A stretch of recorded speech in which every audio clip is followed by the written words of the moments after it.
जी, बहुत-बहुत स्वागत है आपका सीएनबीसी बाज़ार पर। और सबसे पहले तो प्रॉफ़िट आफ्टर टैक्स के बारे में बात करना चाहेंगे। एस्टिमेट्स को बीट करके नंबर्स आते हुए देखने मिले हैं। कैसे देखे सर आपने नंबर्स को? बिल्कुल। 595 crores as I said, bumper performance, 46% growth. ये 3 चीज़ों से आया है। पहली मतलब 3 बड़ी चीज़ मैं कहूँगा। एक तो best ever disbursement, retail disbursement 13,500 crore. मैं ये पॉइंट आउट करना चाहूँगा कि Q2 नॉर्मली वीकेस्ट क्वार्टर होता है कोई भी एनबीएफसी और बैंक के लिए। उसी जगह हमने बेस्ट एवर क्वार्टर डिसबर्समेंट हुई है।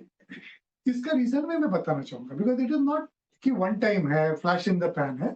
इसका रीजन है हमारी एक कंटिन्यूअस स्ट्रेटेजी रही है by using data analytics farming. हमारे जो 2.2 करोड़ कस्टमर बेस है उसको फार्म करना।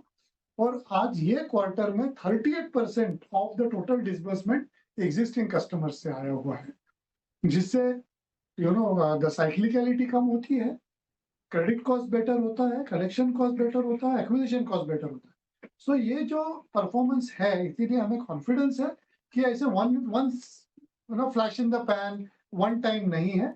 स्ट्रॉन्ग डिसबर्समेंट ग्रोथ सस्टेनेबल है, ये पहली बात है। दूसरी बात, स्ट्रॉन्ग निम्स प्लस फीस। अगर आप हमारी रिटेल निम्स प्लस फीस देखें तो वापस रिकॉर्ड फर्स्ट टाइम एवर 12% पे, 12% से भी ऊपर है, जिसका रीजन ये है कि good control on cost of funds and good product mix change. Last but not the least, continuously reducing credit cost. तो ये जो त्रिवेणी संगम है कि good disbursements, hence good growth in AUM, good control on NIMS plus fees and continuously reducing credit cost, ये तीनों चीज अच्छी तरह से जब साथ में आती है तो पैट तो ग्रो होना ही है अच्छी तरह से, और सस्टेनेबली ग्रो होना है। ठीक है सर, तो रिटेल पोर्टफोलियो मिक्स के बारे में मैं जानना चाहूँगा, क्योंकि ऑलमोस्ट 88% पहुँच चुका है। जो हमारे जो टारगेट्स थे 2026 के लिए, जो गोल अचीवमेंट है, वो हमें यहाँ पर देखने मिल रही है। सो इसके बारे में बताइए सर आप हमें। सो लक्ष्य 2026 के जो 4 गोल्स, पहले तो रिटेलाइजेशन गोल था जो 2026 तक 80% होना था। वो ऑलरेडी 88% हुआ है, और जो जिस तरह से चल रहा है, we are expecting by March to be well above 90%. Maybe will be between 90 and 95% by March. इससे क्या होगा कि जो रिटेल परफॉर्मेंस है हमारा, वो टोटल कंसोल परफॉर्मेंस में, प्रॉफिटेबिलिटी में जल्दी से कन्वर्ट होगा। The drag due to wholesale is reducing fast. So ये पहली अच्छी बात है। दूसरा गोल है ग्रोथ का।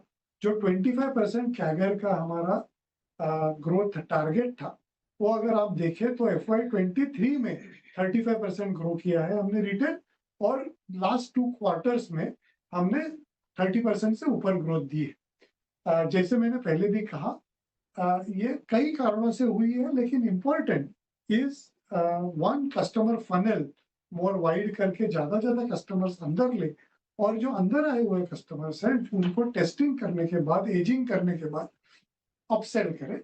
इससे ये ग्रोथ आ रही है, वो भी काफी सस्टेनेबल दिख रही है।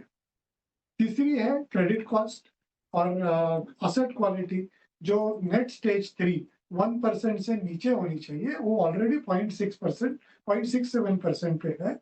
और हमें ये ट्रेंड भी सस्टेनेबल लग रहा है। और ये सबका रिजल्ट ये है कि जो हमने टारगेट ROA का दिया था बिटवीन 2.8 to 3%, हम ऑलरेडी 3.32% पे है, और हम यहाँ से भी इंप्रूव होते हुए दिख रहे हैं।